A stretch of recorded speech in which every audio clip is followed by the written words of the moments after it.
everybody saying after Gervonta Davis' performance that, you know, he'll defeat Shakur Stevenson. I mean, Shakur beat him easy.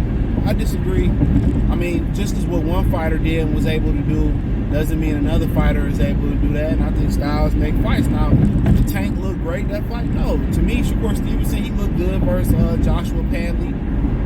He did what he was supposed to do, but it shouldn't scare nobody.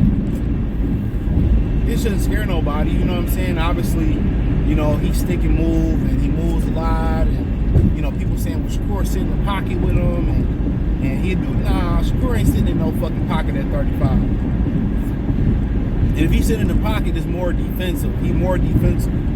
That's why, you know, and I kind of see why people say kind of Shakur, because Tank don't throw a lot of punches.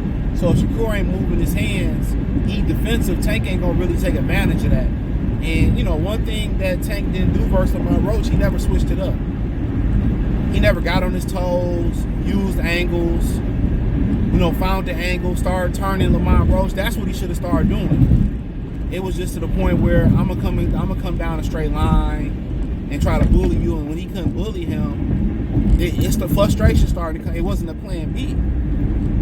You know, and when you got a guy that's holding his position like that, you know, you punching and he countering you everything you doing, he hitting you clean.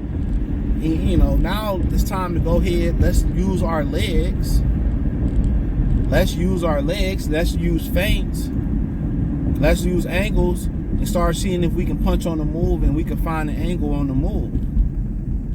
That's what I would say.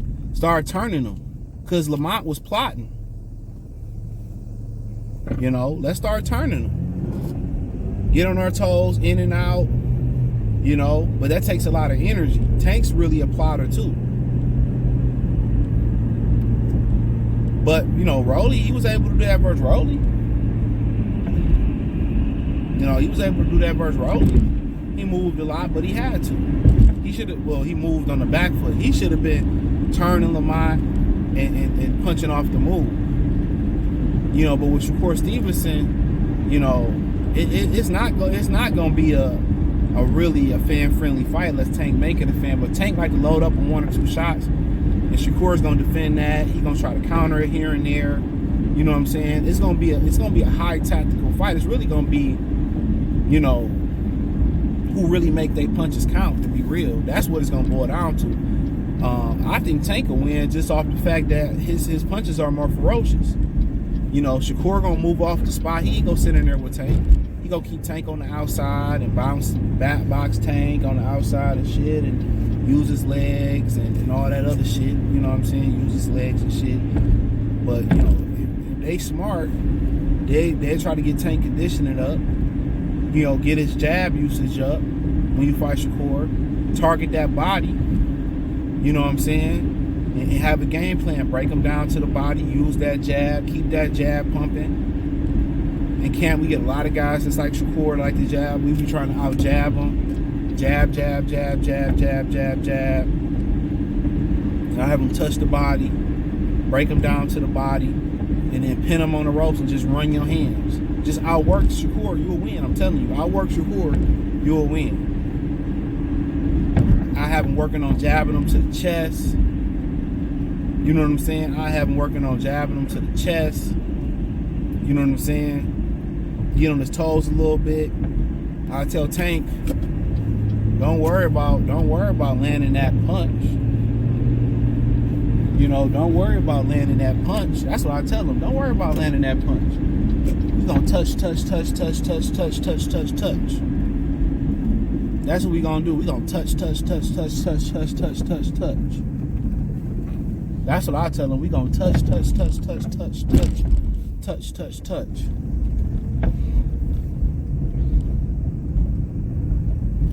That's what I tell them. We just gonna touch. That'll be the game plan. Touch. Yep, that'll be the game plan. We just gonna touch.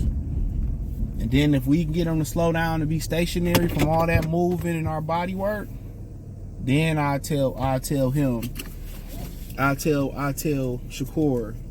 I tell Tank, then we start dropping them bombs on him. But Tank gonna have to increase his stamina. Tank gonna have to increase his stamina. That's what it is. Tank is gonna have to increase his stamina output, and that's hard to do at 30. You know, if you ain't been doing it at 27, you ain't been doing it at 25, you ain't been doing it at 22. It's gonna be hard to do it right now. But Tank should be working on increasing his punch output and picking up his legs for this particular fight, utilizing his jab a lot more. He reminds you of a Mexican. He reminds you of a Mexican. Tank reminds you of a Mexican. Don't use a lot of jabs, like to lead off with a lot of hooks and heavy stuff. Some guys you can get away with that from, but some guys you got to jab. See, Lamont was ready for that hook, that right hook. Tank should have been jabbing. Tank should have been jabbing. Tank should have been jabbing. So, and he wasn't. So, it was, you know, it is what it is. So, Tank got to work on the jab footwork for Shakur Stevenson. Truth be told, for Shakur, he has to work on. I don't know if you can change this. You gotta be willing to get hit, bro. You gotta be willing to get hit. You know, you gotta be willing to get hit. And he's not willing to get hit. And that's the problem.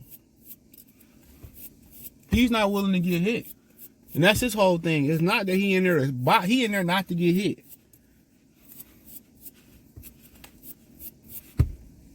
Somehow, some way, they got to make him get more confident. They got to make him more confident. Somehow, some way, they have to get him more confident. He can't be in there scared to get hit. You know, he can't be in there scared to get hit. You know, he can't be in there scared to get hit. So, that's his thing. You know, you got to take chances and risks. Everything can't be defensive. At some point, you're going to get clocked. No matter how defensive you are, how you're going to get clocked. He can be outworked. That's why I'm like, Williams and Petty, these guys, you can out-hustle them, you can outwork them.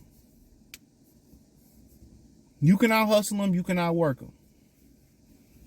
So when you start to kind of look at it and all that type of stuff, you can out-hustle them, you can outwork them.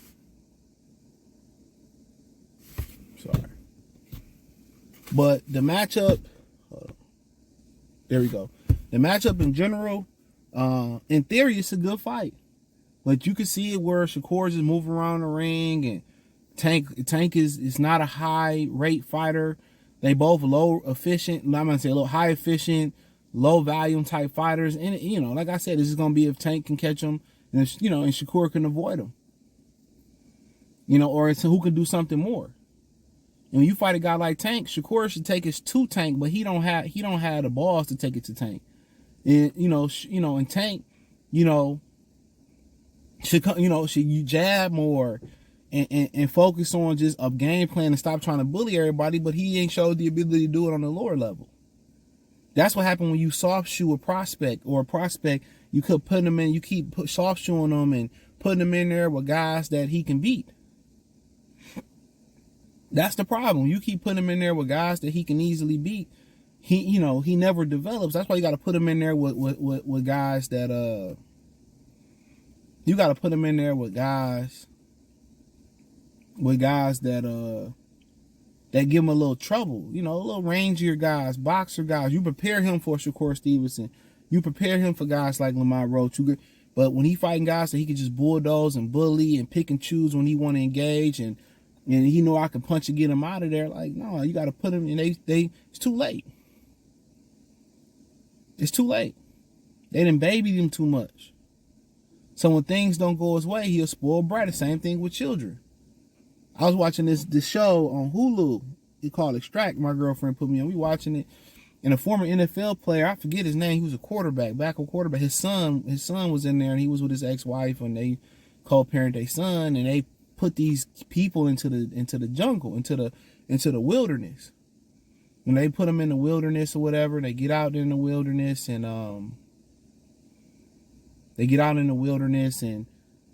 your family is able to, win, they send you supplies and stuff like this. And the son, they gave him all the supplies. They gave him the best supply package. Everybody, his son started bitching and complaining and crying. I want out of here. And the daddy let him out. The mom wasn't going to let him out. Daddy did, but he's a spoiled brat. Tank is that spoiled brat. You know, Tank's a spoiled brat. But hey, that is what it is. Thumbs up the video. Share the video. Subscribe to the channel. Next subscribe button is the bell icon button. Hit all notifications. Increase your chance to get notifications. We go live with our video. Hit the link tree. Find me on X, Instagram, Spotify, Anchor, Cash App, Venmo, PayPal, Amazon, Kick, Twitch, the whole nine. Join the Patreon. Peace.